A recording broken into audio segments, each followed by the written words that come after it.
Alerte coronavirus. Si vous avez de la toux et de la fièvre, vous êtes peut-être malade. Dans ce cas, restez chez vous. Limitez les contacts avec d'autres personnes. Appelez votre médecin. La maladie guérit en général en quelques jours avec du repos, mais si les signes s'aggravent, que vous avez des difficultés importantes à respirer et que vous êtes essoufflé, appelez le 15 immédiatement. Plus d'informations sur gouvernement.fr. Ceci est un message du ministère chargé de la Santé et de Santé publique France. Vous écoutez IDFM, il est 10h.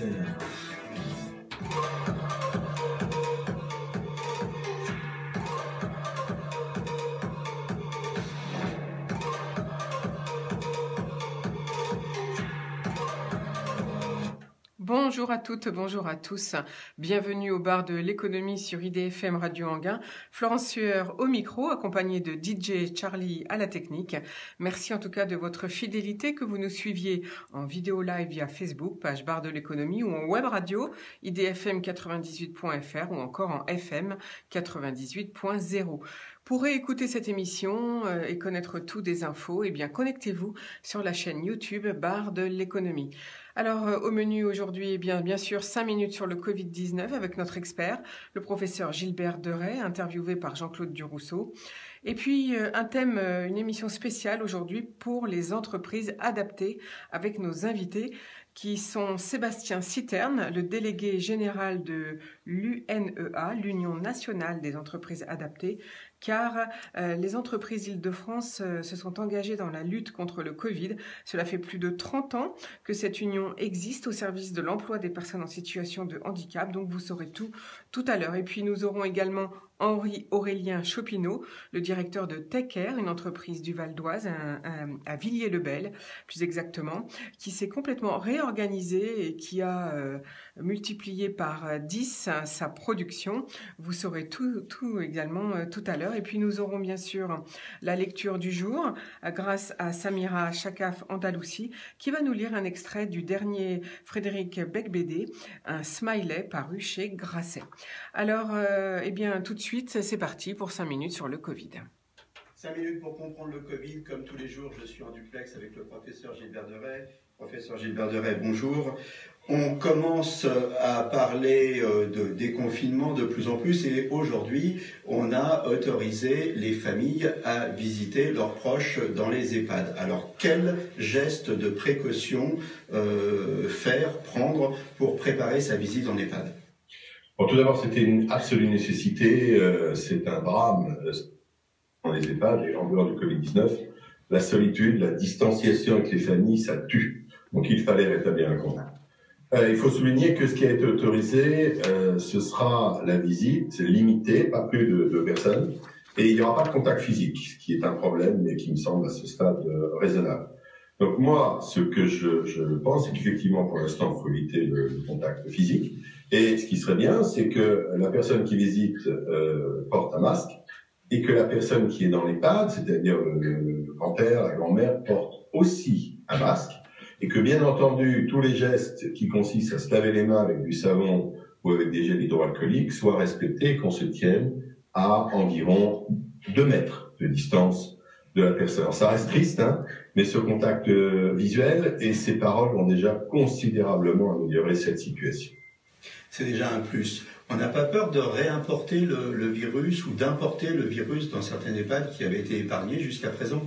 Bien sûr que c'est toujours un risque. Et d'ailleurs, je voudrais ajouter que il y a le moindre signe anormal, évidemment fièvre tout, mais n'importe quoi qui pourrait faire suspecter un Covid-19 ne doit pas y aller. On rappellera que le trouble du goût, le trouble de l'odorat, les lésions sur la peau, les douleurs musculaires, les douleurs articulaires sont également des signes possibles. Donc si vous vous pensez malade avec n'importe quel symptôme, vous n'allez pas visiter la personne que vous voulez visiter dans les EHPAD. Et je crois quand même qu'il y a un moment, il va falloir équilibrer les risques, c'est-à-dire entre celui de ne plus faire de visite et que nos anciens meurent de solitude, et celui du risque de contamination qu'on va considérablement limiter avec les dépistages et avec les gestes barrières et les masques. Donc on a bien compris, avant d'aller visiter ses proches, déjà on s'assure de sa bonne santé à soi pour ne pas aller contaminer ceux qu'on aime. Une autre information, on a trouvé des traces de Covid dans de l'eau non potable. Alors on dit bien non potable, c'est pas l'eau qu'on boit, on est bien d'accord. Comment ça se peut, ça, les traces de Covid dans de l'eau non potable? Ah, tout simplement parce que lorsque vous lavez votre intérieur, lorsque vous lavez vos vêtements, et puis il y aura du Covid dessus, on en a aussi trouvé, n'oublions pas, dans les selles, hein, donc quand vous allez aux toilettes, il n'est pas très étonnant qu'on trouve des traces de ce virus. Alors, on soulignera premièrement que ce sont des traces de la structure du virus. Ça ne veut pas du tout dire qu'il est actif, il n'a pas été montré qu'il y avait des virus actifs dans ces eaux qui ne sont pas des eaux de consommation, qu'il n'a pas été montré la présence de ces traces de virus dans les eaux que l'on consomme, et encore moins de virus actifs. Donc, à ce jour, l'eau potable peut être consommée sans risque. Et alors, ce qui est intéressant sur le plan scientifique, c'est que par ailleurs, il a été suggéré que l'importance de la contamination de ces eaux usées, on va bien le droit de dire des eaux usées, pouvait être corrélée au nombre de personnes qui avaient le Covid-19. Ça pourrait être un mode de surveillance du Covid-19. Donc, premièrement, l'eau potable est consommable. Deuxièmement, bien entendu, n'allez pas consommer de l'eau non potable. De toute façon, il ne fallait déjà pas la consommer. Et troisièmement, eh bien, il faut continuer à surveiller notre eau potable. Et c'est aussi pour ça qu'on a rajouté du chlore. Vous n'avez pas remarqué que dans votre eau qui vous arrive au robinet, l'eau a un goût un peu différent, elle vous irrite un peu plus la peau, ben ça a été aussi fait pour désinfecter cette eau le mieux possible. Ce que vous avez dit est très important, il y a des traces de virus, mais ce n'est pas du virus actif. Ce qu'on appelle du virus actif, c'est du virus qui peut vous contaminer, c'est ça? Voilà. Ce que vous avez dit aussi, si j'ai bien compris, c'est que ça peut être un indicateur, c'est-à-dire que plus on retrouvera un nombre important de traces de virus non actifs, on le répète, et plus ça veut dire qu'il y a des gens qui sont contaminés. Alors ça, c'est une étude, une seule, hein, il en faudra d'autres.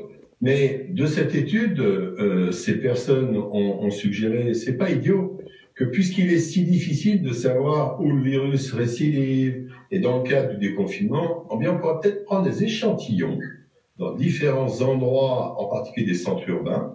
Et si on se met à observer une augmentation de la contamination de ces morceaux de virus, peut-être qu'il se passe en amont, on pourrait remonter pour faire du dépistage. Voilà, c'était 5 minutes pour comprendre le virus. Continuez à poser vos questions et d'ici là, portez-vous bien. On continue les infos du jour avec un hommage au batteur Tony Allen, un amateur de jazz américain, mais qui a aussi créé avec Fela Anikulapo Kuti l'afrobeat.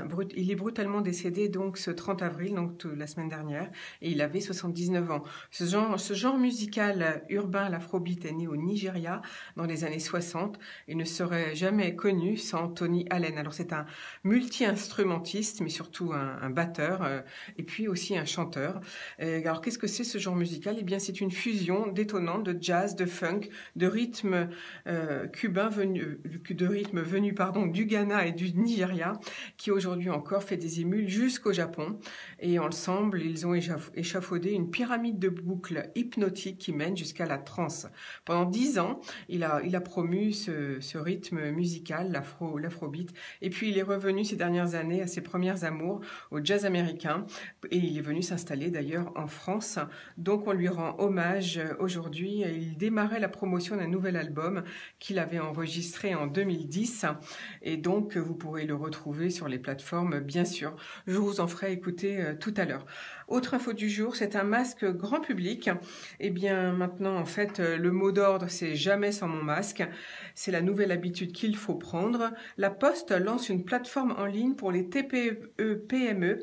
Le secrétaire d'État du ministre de l'Économie vient de l'annoncer.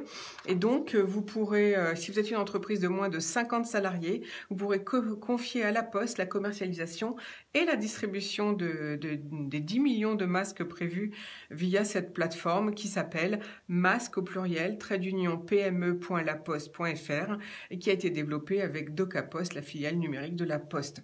Donc vous vous connectez sur cette plateforme, je répète, masque au pluriel _pme.laposte.fr et puis vous pouvez passer vos commandes bien sûr et puis aussi votre production si vous le voulez. Le paiement se fait bien sûr en ligne et pour les livraisons ce sera sans contact physique ni signature conformément aux autorités. Il faut un délai de 2 semaines entre chaque commande passée par une entreprise pour que tout le monde, bien sûr, puisse être fourni. Ce sont des masques aux normes ANSM et AFNOR. Ils sont en textile à filtration garantie, lavables et réutilisables 20 fois.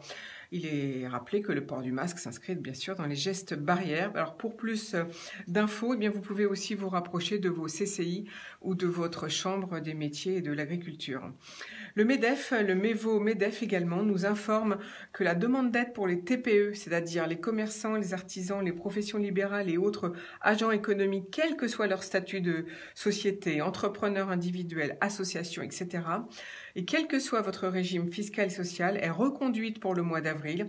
Donc la demande peut être faite à partir d'aujourd'hui sur le site impôts.gouv.fr, sur le portail, et les conditions d'éligibilité sont bien sûr inscrites sur le site des impôts. Vous pouvez aussi consulter la foire aux questions, ça peut être intéressant. Et si votre entreprise existait avant le 1er mars 2019, on vous demandera le chiffre d'affaires du mois d'avril 2020 qui sera comparé à celui du mois de mars 2019. Et sinon, on comparera votre chiffre d'affaires du mois d'avril 2019 à votre mensuel de l'année 2019. Voilà, si vous pouvez aussi bénéficier d'une aide, vous devez vous connecter pour cela sur votre espace particulier, c'est-à-dire avec votre numéro de fiscal personnel. Je parle donc toujours pour les TPE, mais le compte bancaire à renseigner est bien celui de votre structure professionnelle. Là, toutes les infos sont sur économie.gouv.fr. Alors, je rappelle également que arrêt de travail et basculement vers l'activité partielle, il n'y a pas d'automaticité. Le gouvernement a annoncé que les salariés actuellement en arrêt de travail dérogatoire basculeront au 1er mai dans le régime de l'activité partielle, mais le basculement n'est pas automatique. Quel que soit le motif d'arrêt de travail, il faut que l'employeur procède à une nouvelle demande, donc cette semaine, et sont concernés les salariés bénéficiant d'un arrêt de travail dérogatoire. Voilà un petit peu pour ce rappel d'après le MEVO. Et pour la suite des infos, eh bien, ce sera pour demain. On va tout de suite vous faire entendre un extrait d'une composition de Tony Allen et c'est son titre « We've Landed ».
Voilà, c'était un extrait au bar de l'économie sur IDFM Radio Anguin de Tony Allen avec un de ses derniers titres. Vous avez entendu un peu les rythmes afro-cubains dont je parlais tout à l'heure. Un hommage donc à ce batteur incroyable qui donc est décédé la semaine dernière. Alors tout de suite, eh bien, c'est parti pour tout savoir sur les entreprises adaptées avec notre premier invité du jour, Sébastien Citerne. Bonjour. Bonjour. Alors, vous êtes délégué général de l'Union nationale des entreprises adaptées, car vous êtes notre invité aujourd'hui. On va parler que de ça, puisque notre second invité du jour, c'est le directeur de TechAir à Villiers-le-Bel. Parce que les entreprises donc adaptées se sont engagées dans la lutte contre le Covid 2019, et ça fait plus de 30 ans que vous défendez dans cette union nationale. Vous êtes au service finalement de l'emploi des personnes en situation de handicap. Alors déjà, qu'est-ce qu'une entreprise adaptée pour vous, Sébastien Citerne? Une entreprise adaptée, c'est une entreprise qui emploie, c'est d'abord avant tout une entreprise, et qui emploie majoritairement des personnes en situation de handicap dans ses effectifs, et donc qui a pour objectif d'accompagner le collaborateur travailleur handicapé dans l'expression et la réalisation de son projet professionnel, en lui proposant des conditions de travail adaptées à ses possibilités. Alors, combien d'adhérents avez-vous et quel est l'objet finalement de l'Union nationale? Quelle est sa mission, on va dire? Il existe 800 entreprises adaptées en France. L'UNEA en fédère un peu plus de 560 aujourd'hui. Et la mission de notre union est de pouvoir accompagner les entreprises adaptées, de créer toutes les conditions favorables au développement des entreprises adaptées et de l'emploi des personnes en situation de handicap dans ces structures. Combien de métiers différents avez-vous recensés dans toutes ces entreprises? Aujourd'hui, on référence un peu plus de 250 métiers très différents dans les entreprises adaptées. Donc c'est énorme la possibilité finalement. Oui, il y a énormément de possibilités. Les entreprises adaptées sont généralement multi-activités. Elles ne sont pas sur un seul secteur d'activité, mais pour pouvoir répondre également au projet professionnel des salariés, à l'évolution possible de ces salariés. Généralement, elles sont positionnées sur trois activités différentes. Et les secteurs d'activité sont très généraux. On a l'habitude et dans la vision globale, on pense que les entreprises adaptées sont avant tout des structures qui sont positionnées sur des activités de travaux paysagers, sur des activités de blanchisserie, sur des activités de nettoyage. Mais aujourd'hui, on a vu un panel d'activités qui s'est fortement élargi et qui s'est aussi très tertiarisé. On voit notamment beaucoup de structures aujourd'hui qui sont dans les métiers de la communication, qui sont dans les métiers des centres d'appel, qui sont dans les métiers de la gestion et l'archivage électronique de documents, donc dans les métiers de l'informatique qui se sont énormément développés dans les structures adaptées. Donc il y a énormément de secteurs d'activité, finalement, on n'en a pas tellement conscience en fait. Oui, tout à fait. C'est généralement c'est généralement un peu les préjugés qu'on peut avoir sur notre secteur, où on croit que les entreprises adaptées sont avant tout des entreprises de petits boulots, je dirais, mais aujourd'hui... Oui, c'est ça, on pense à la Miss Soupli, par exemple. Oui, et elles prouvent au quotidien qu'elles sont vraiment sur des activités à de plus en plus à forte valeur ajoutée et qui permettent de développer réellement des parcours de professionnalisation et de mise à l'emploi durable des personnes en situation de handicap. Alors, j'avais entendu dire que le nombre de collaborateurs, c'était à peu près 40 000 et le chiffre d'affaires, c'était environ 1,5 milliard. Vous confirmez ces chiffres? Oui, c'est les dernières données que l'on peut avoir. Donc, avec 40 000 collaborateurs et un peu plus de 30 000 personnes en situation de handicap dans les effectifs, et une croissance du secteur qui a été relativement forte durant ces 10 dernières années. Alors là, on parle des entreprises adaptées aujourd'hui parce qu'elles se sont fortement mobilisées pour le Covid. Et puis, alors donc, je voudrais savoir un petit peu où ça en est, quelles problématiques, comment elles ont fait pour se réorienter. Est-ce que vous les avez soutenues? Est-ce que vous avez fait un plan de soutien? Derrière, on a voulu communiquer sur le fait que les entreprises adaptées pendant cette période-là étaient capables, elles s'engageaient et elles étaient en capacité de se mobiliser pendant cette période difficile, une crise sanitaire et économique comme le pays n'a jamais connue précédemment, et donc montrer que ce n'est pas parce que elles emploient majoritairement des personnes en situation de handicap que pendant cette période-là, elles ne pouvaient pas se mobiliser pour la nation et répondre aux besoins d'urgence qui étaient nécessaires pour le pays dans cette période. Donc elles ont adapté leur processus, elles ont été en capacité de faire évoluer leur production pour certaines, se repositionner sur des nouveaux secteurs d'activité, se fédérer autour de projets communs.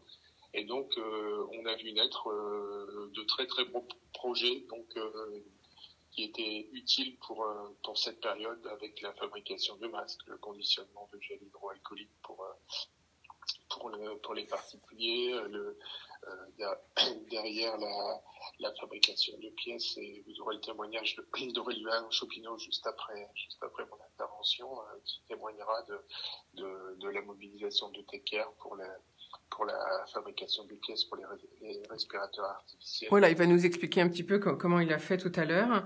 Alors, vous parliez par exemple de gel alcoolique, donc vous pensez à une entreprise qui s'appelle Argonne Production, qui est l'un de vos adhérents, je suppose. Oui, tout à fait.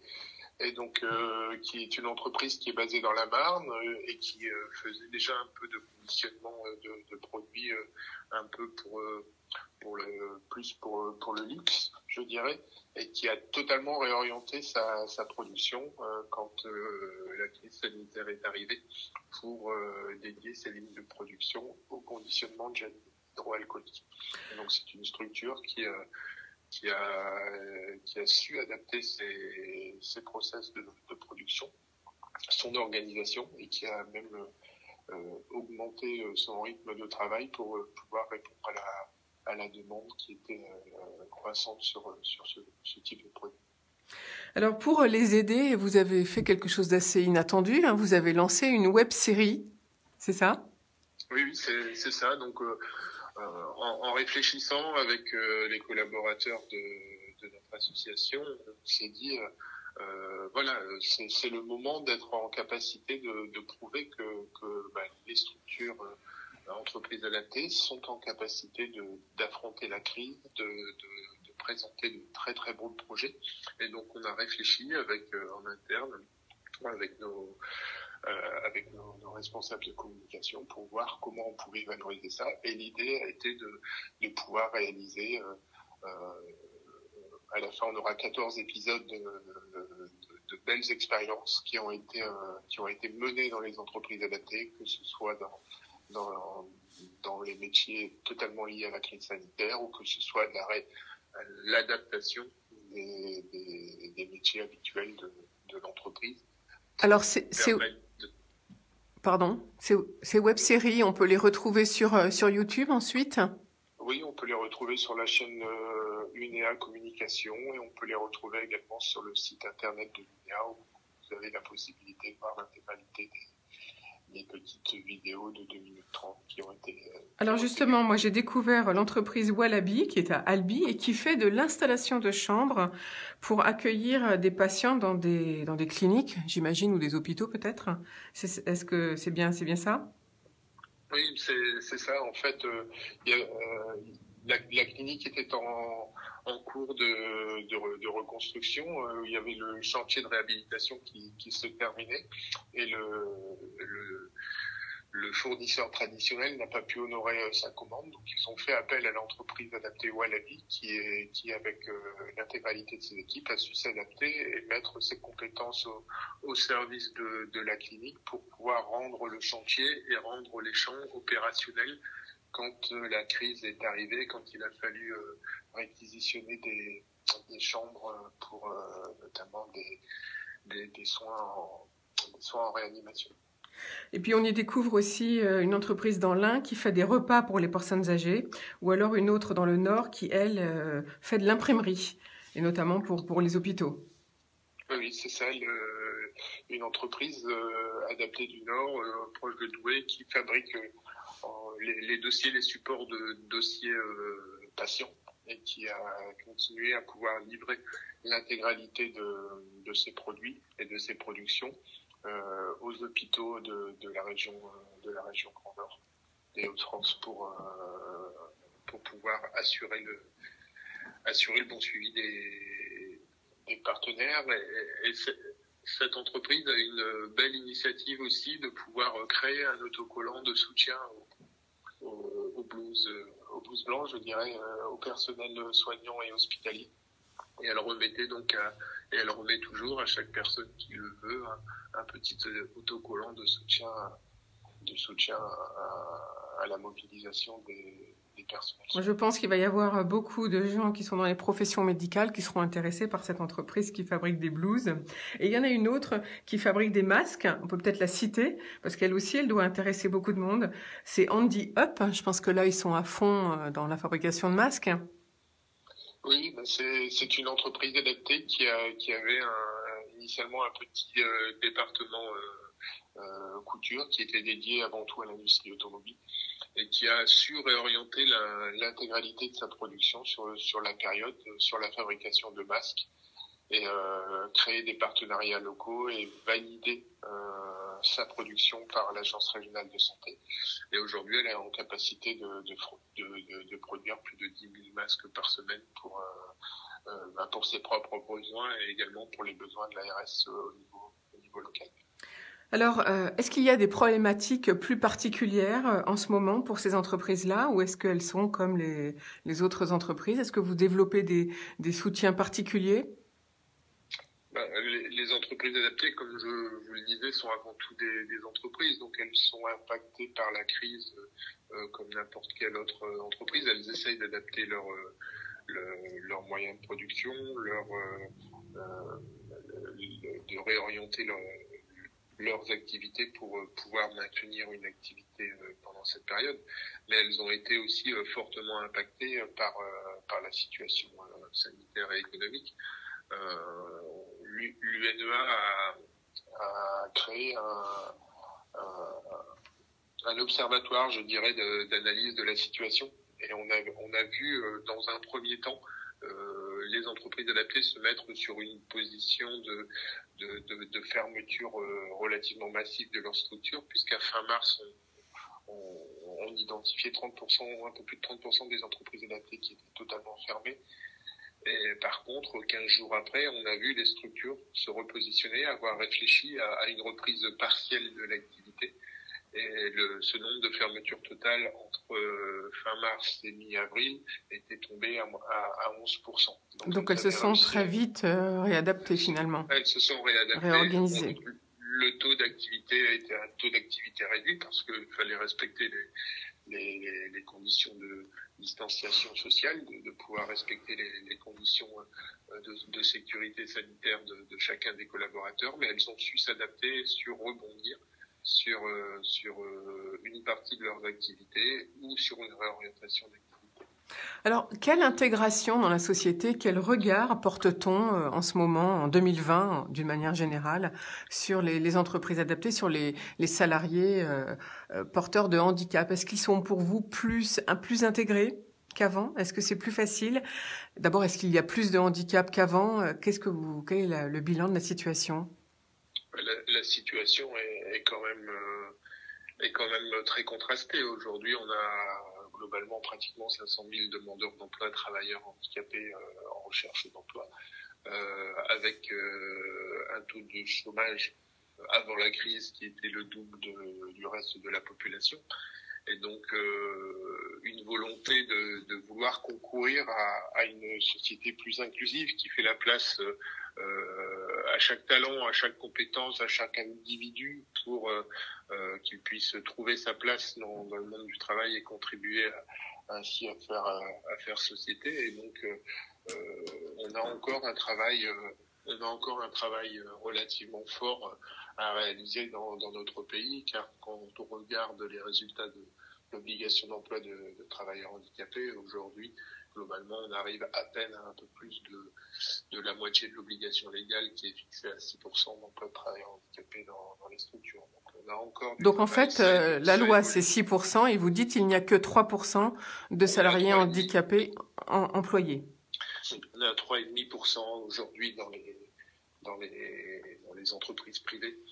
Donc il y a encore du travail, ça évolue doucement, mais ça évolue. C'est pour ça que l'année dernière, une réforme de cette obligation d'emploi a été portée par la loi pour la liberté de choisir son avenir professionnel, et elle vise vraiment à faire que l'entreprise devienne beaucoup plus inclusive qu'elle ne l'est aujourd'hui. Mais finalement, je pense que l'entreprise, d'une manière générale, ne connaît pas toute la diversité des métiers. Donc, vous avez parlé tout à l'heure parce que vous avez dit qu'il y en avait 250. C'est peut-être ça aussi qui fait que on s'imagine pas, parce que ça peut être un handicap léger jusqu'à un handicap plus lourd. Donc, on s'imagine pas les métiers qu'on peut faire, sans doute. C'est un peu ça. On a encore aujourd'hui beaucoup de préjugés sur la notion de handicap. On voit le handicap sur un handicap forcément très lourd, très difficile à intégrer, à maintenir dans l'emploi. Mais aujourd'hui, vous avez des problématiques, vous avez des maladies, vous avez des pathologies qui sont reconnues comme un handicap, mais qui permettent aux personnes de pouvoir réaliser une activité professionnelle si derrière on est en capacité d'adapter le contexte et la situation au handicap du collaborateur. Donc pour mieux faire comprendre aux entreprises cette situation, qu'est-ce qu'il faut vous souhaiter, Sébastien Citerne? Je rappelle que vous êtes délégué général de l'UNEA, l'Union nationale des entreprises adaptées. Qu'est-ce qu'on peut vous souhaiter pour l'avenir? Ce qu'on peut souhaiter, en tout cas, c'est que en cette sortie de crise sanitaire et économique, on soit en capacité de réfléchir à l'utilité des structures comme les entreprises adaptées, à la place de la personne en situation de handicap dans le monde du travail, et faire en sorte que les clients et les clients que les entreprises adaptées pouvaient avoir avant la crise puissent être encore au rendez-vous en cette sortie de crise et puissent continuer à confier des travaux et à développer les activités qu'ils pouvaient réaliser avec les entreprises adaptées. Voilà, plus de patience et de bienveillance peut-être, ce sera le mot de la fin peut-être. Oui, c'est bien ça. Merci en tout cas d'avoir été avec nous aujourd'hui, Sébastien Citerne. Donc pour vous contacter, on va peut-être rappeler votre site si vous voulez bien nous le rappeler, et puis nous rappeler les vidéos, la plateforme sur laquelle on peut la voir et le nom.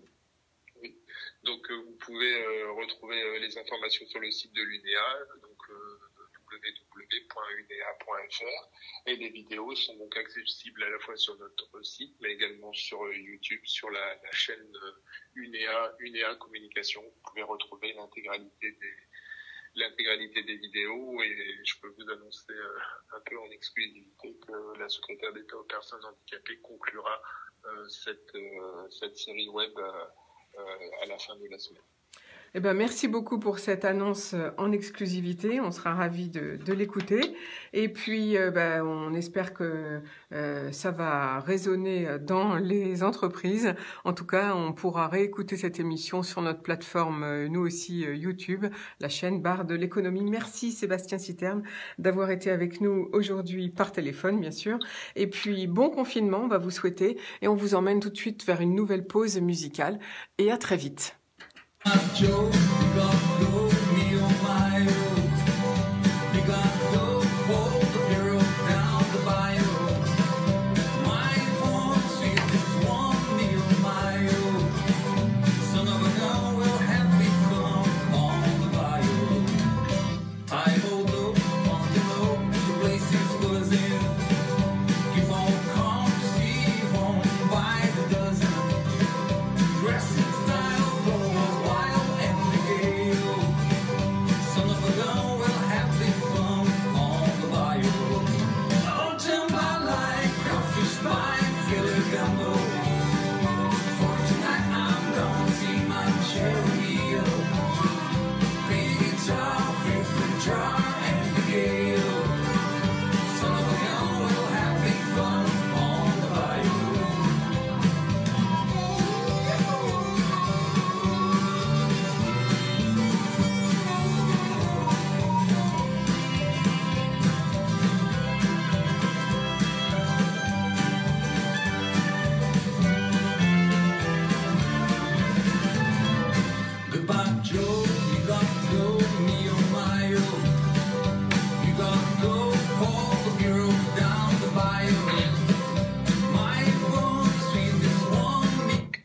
Et nous voici de retour au bar de l'économie sur IDFM. C'était bien sûr une musique de notre DJ Charlie, pour vous faire plaisir. Et c'était The Travelers Jambalaya, voilà ce titre que l'on vient de vous passer.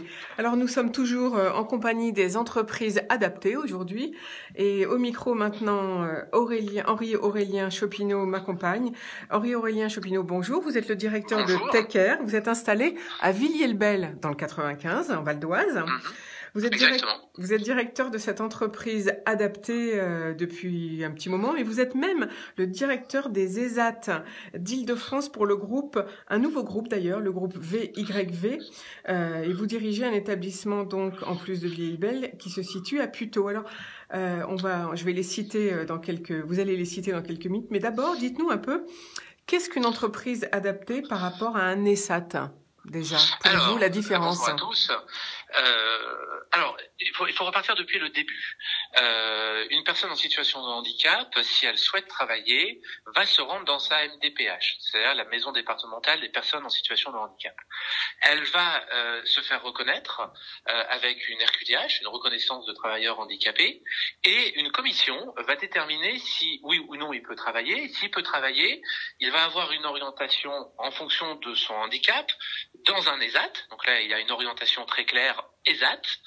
Et là, ça va devenir, il faut qu'il y ait une place, parce que les ESAT ont un nombre de places limité, et on le définit comme un usager. Ce n'est pas un salarié, il est régi par le code de la santé. Ce sont des places à vie. Ils sont rémunérés à peu près entre 5 et 20% du SMIC, et le complément, ce sont des aides de l'État pour arriver à peu près au niveau du SMIC. À l'inverse, toujours à la MDPH, donc on va lui dire, ok, tu peux travailler orienté ESAT, ou alors marché du travail. Marché du travail, il y a aussi bien toutes les entreprises du monde classique que les entreprises adaptées. Donc nous, on va recevoir des candidatures de salariés en situation de handicap qui auraient aussi pu candidater dans des entreprises dites du monde ordinaire ou classique. Ce salarié, il va être régi par le Code du travail, comme vous et moi, et c'est effectivement le Code du travail qui va régir, et on le paye au minimum au SMIC comme tout salarié. Voilà la différence. Voilà, on a très bien donc compris. Merci beaucoup pour ces précisions. Alors justement, vos salariés, les deux entreprises que vous dirigez d'ailleurs, sont devenus les héros de notre quotidien. Donc expliquez-nous, on va peut-être plus orienter vers TechAir, mais expliquez-nous peut-être d'abord ce que font ceux de Puteaux. L'entreprise s'appelle les Toqués, c'est un joli nom. Alors d'abord merci pour le thème héros. Je sais qu'il y avait un article d'un quotidien assez célèbre qui avait titré ces héros de seconde ligne.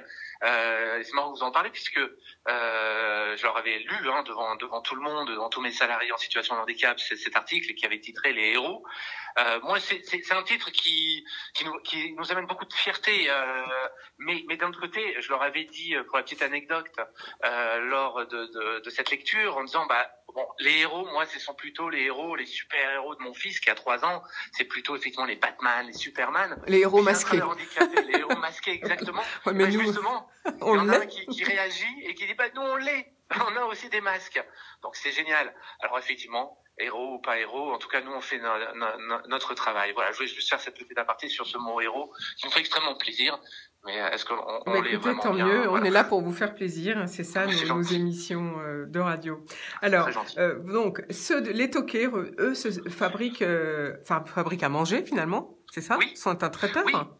Alors tout à fait, j'ai aussi en direction un petit ESAT d'une 30aine de places sur Puteaux, qui s'appelle l'ESAT Noël Legault. Ça fait une 20aine d'années qu'il existe cet ESAT. C'était auparavant une autre association qui s'appelle l'ADEP qui le gérait. Et lorsqu'on a repris, on lui a donné un nom sur ce côté traiteur qui s'appelle les Toqués. On a osé appeler ça les Toqués. Et très vite, il a fait des bons produits, que du frais, du fait maison et des fruits ou des légumes de saison. fait par un chef qui venait de chez Bocuse, et on a augmenté la qualité. Donc on fait des plateaux repas, on fait de la restauration collective. C'est une petite niche, parce qu'on peut pas faire pour tout le monde en Île-de-France, mais on reste un traiteur avec que du frais et du fait maison. Et évidemment, pendant la période de confinement, on s'est dit malheureusement on va devoir le fermer. Et encore aujourd'hui, la reprise va être très difficile concernant les traiteurs ou les plateaux repas.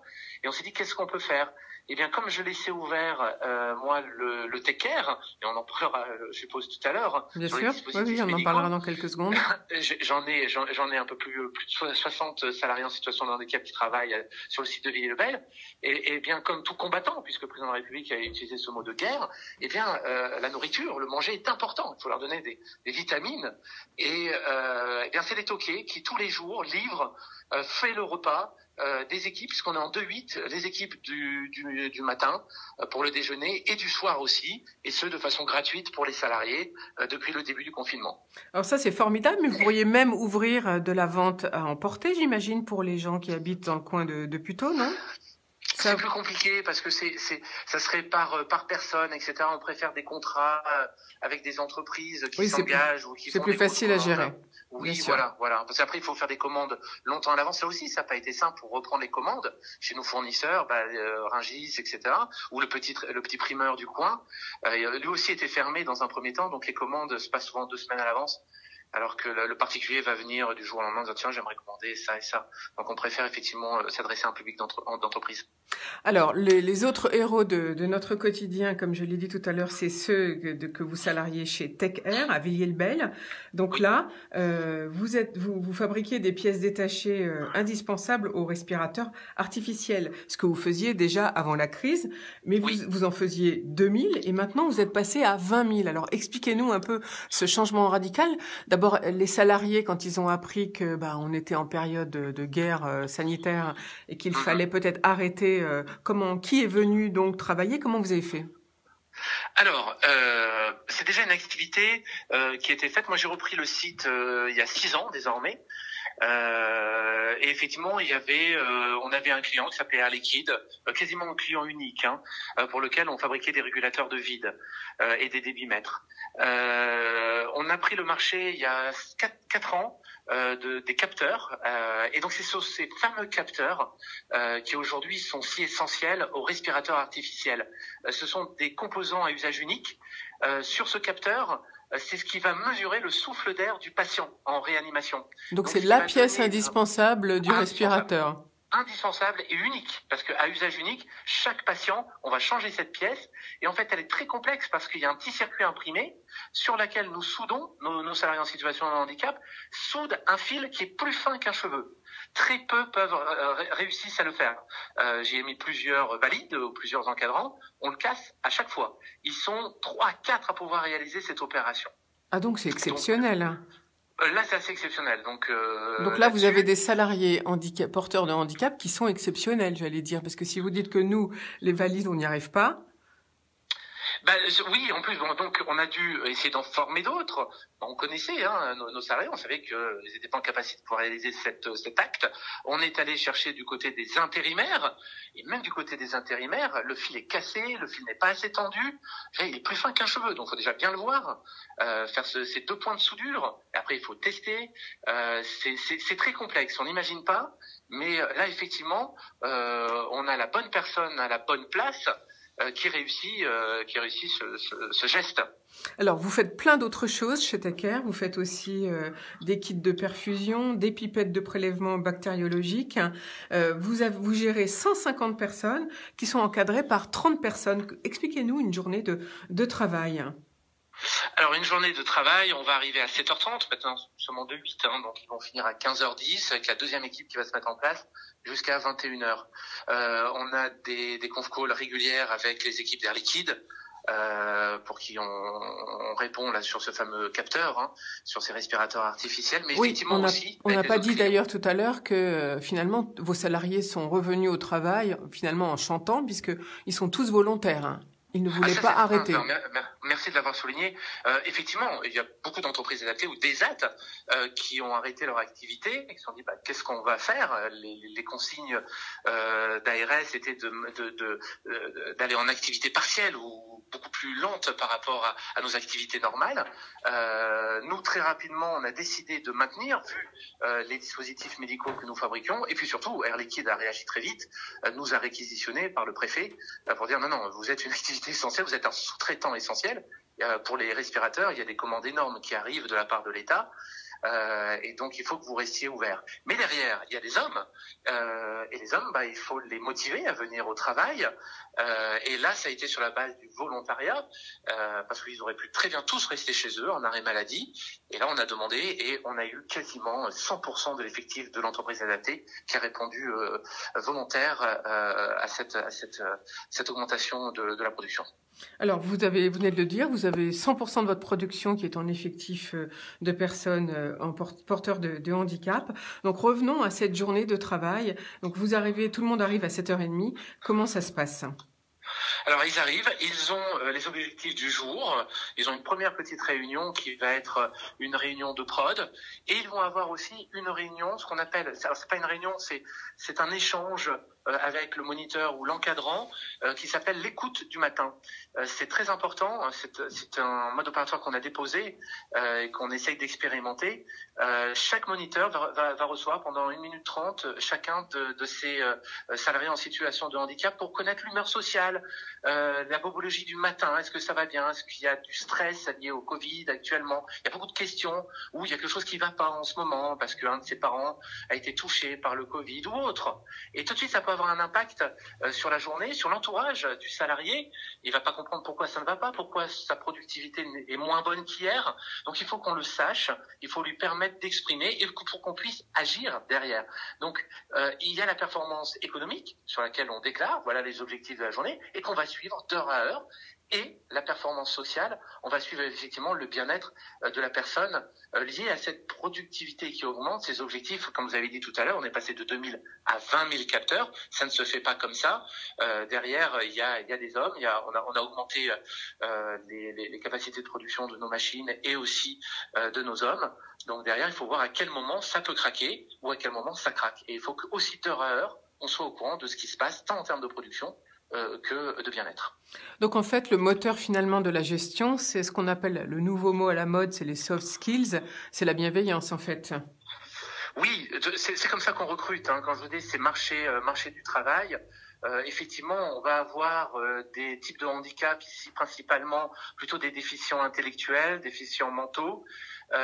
Ou alors très éloignés de l'emploi, c'est-à-dire que ce sont des personnes qui étaient au Pôle emploi ou au Cap emploi depuis plusieurs années, qui n'arrivent pas à trouver dans les grands groupes ou dans les entreprises dites classiques un travail. On va les remettre, on va les accueillir et derrière on va regarder leurs compétences, c'est sûr, est-ce que c'est un câbleur, est-ce qu'un manutentionnaire, et derrière je vais regarder moi les soft skills, on va regarder quel est son comportement et comment on peut travailler avec lui pendant les prochains mois qui arrivent pour qu'il puisse se remettre à la notion de travail et augmenter ses compétences par de la formation en continu avec lui. Alors, qu'est-ce que vous appelez, pour vous, c'est quoi la notion de handicap et quels sont les nouveaux profils ? Alors, le handicap, il y a quelques années, c'était lié à une efficience réduite. On considérait que la personne en situation de handicap, eh bien, elle était moins efficiente qu'invalide. Je peux vous dire que ça a totalement changé. Alors, la plus grande difficulté, c'est effectivement de savoir gérer dans nos entreprises adaptées l'absentéisme. L'absentéisme est le double de l'entreprise classique. C'est très compliqué parce que le matin, on arrive, on n'a que 20% de personnes présentes parce qu'il y a une gastro, parce qu'il y a une grosse grippe qui est là. Voilà. Donc ça, c'est très compliqué à gérer. Et donc ça arrive. C'est ça que vous voulez dire. Ça arrive quasiment tous les jours. On est entre 10 et 20% de taux d'absentéisme au quotidien. Ah oui, donc vous n'êtes pas sûr de qui va arriver le matin. Vous ne savez pas. Exactement. Donc petite parenthèse ouverte. Depuis le 17 mars, le premier jour du confinement, j'ai 0% d'absentéisme. Incroyable. Ah, donc ça fait 1 mois et demi, personne n'est absent. Personne. Ils sont tous là. Bien sûr, on prend la température tous les jours, on regarde s'il y a des petits bobos, etc. On va agir aussi, mais 0% d'absentéisme, là c'est vraiment incroyable. Donc je reviens sur votre question. effectivement, ils vont cette notion d'efficience réduite, mais là, en accueillant des valides, des opérateurs valides, je me rends compte que certains salariés, parce que je le savais avant, c'est pour ça que je suis aussi dans ce secteur, en situation de handicap, sont capables de mieux faire, plus vite, en termes de qualité, que certains opérateurs intérimaires dits valides. Il faut juste trouver la bonne personne à la bonne place. En fait, c'est ça. Tout ça, c'est une question de bien manager son personnel, finalement, au départ. Alors, Aurélien Chopineau, je rappelle que vous êtes directeur de Take-Care et que vous êtes le directeur des ESAT pour le groupe VYV. Quels sont les nouveaux profils, les nouveaux handicaps que vous voyez arriver sur le marché du travail ? Alors, effectivement, on en a, il y a des nouveaux profils. Nous avons de plus en plus de handicaps sociaux. Effectivement, alors est-ce que c'est le handicap qui crée ça au départ ? Nous avons des personnes qui sont éloignées de l'emploi, donc handicap social, ça fait 5, 6, 8 ans qui sont au Pôle emploi ou qui touchent le RSA. Du handicap lié aussi aux nouvelles maladies professionnelles, les burn-out, notamment là j'ai un salarié en situation de handicap, un ancien ingénieur arrêt métier que nous recevons aujourd'hui en simple ouvrier de production, ou les maux de dos, ça c'est terrible, on en a de plus en plus. Ah oui, d'accord. Voilà. Donc voilà toutes ces personnes qui finalement sont des valides, qu'on appelle nous valides, mais qui finalement sont maintenant classifiés porteurs de handicap. Alors c'est une gestion, comment vous faites pour les recruter, pour les adapter à un poste ? Est-ce que vous les testez ? Est-ce que vous faites une embauche directe puis ensuite vous adaptez selon son profil ? Ça se passe comment ?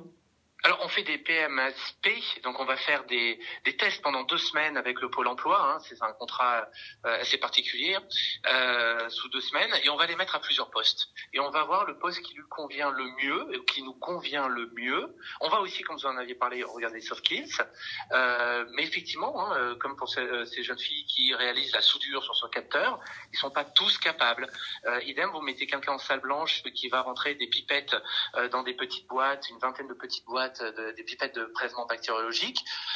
Vous faites ça pendant 24 heures, allez, 48 heures, et après, ça devient compliqué, c'est très répétitif, etc. Mais il y a des handicaps qui aiment et qui vont être très performants. Ah oui, vraiment, et qui aiment beaucoup la répétition, en fait. La répétition, exactement.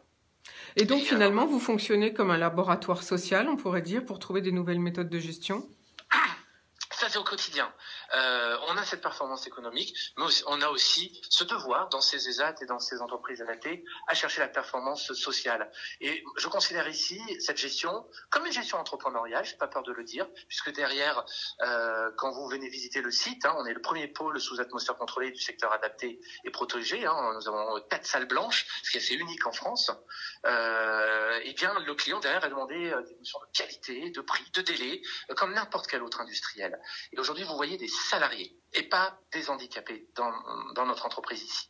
Mais derrière, on a aussi une performance sociale et on a la chance de pouvoir faire ce laboratoire social, de chercher loin, en comité de direction, etc., des réponses qui ne se trouvent pas dans nos manuels, dans les écoles, il faut chercher dans nos têtes comment on va pouvoir répondre avec des innovations managériales, trouver des réponses pour des situations qui n'existent même pas, dont les réponses n'existent même pas dans le code du travail, ou dans nos manuels, ou dans des expériences passées.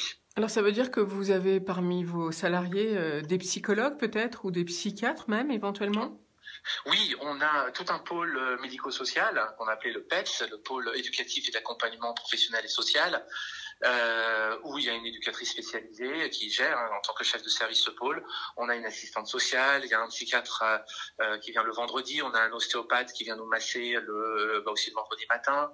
Voilà, on a pas mal de monde autour qui vont répondre suite à l'écoute du matin s'il y a des problèmes, qui vont aller les détecter et pouvoir apporter aussi une réponse derrière. On va travailler sur cette notion de bien-être qui est importante aujourd'hui, qui sera à mon avis primordiale dans les mois qui viennent après la crise ou la crise sanitaire ou économique qui s'annonce.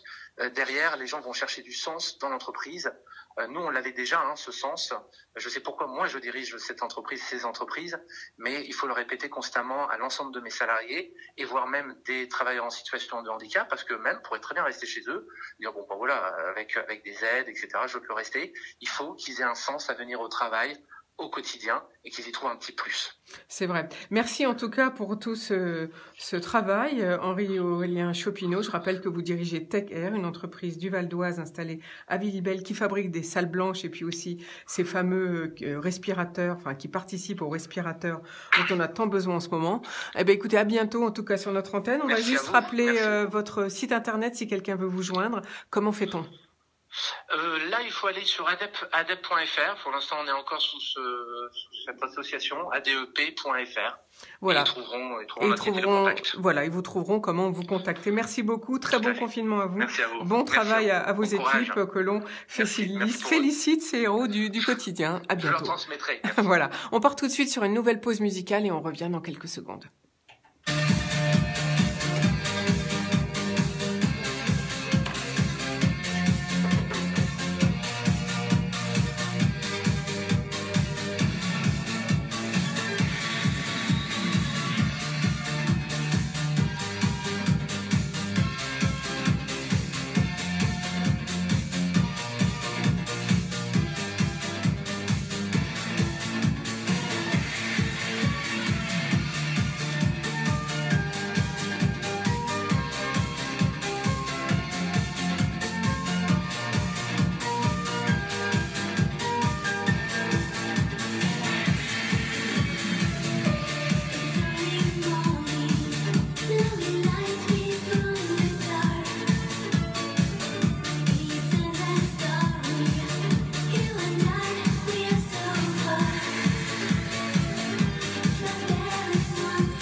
Voilà, nous voici de retour au bar de l'économie sur IDFM. C'était encore un extrait d'une musique composée par notre DJ Charlie que l'on remercie. Et tout de suite, Samira Chakaf-Andalussi, bonjour.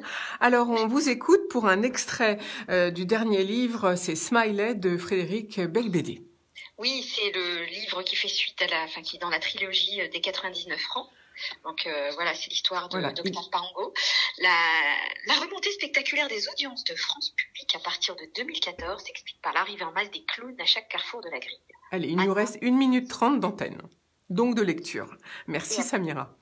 Je vous en prie.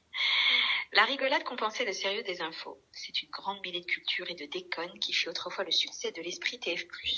La recette était en tout point identique. Il fallait que le ton soit constamment décalé et ironique pour dépoussiérer l'antenne.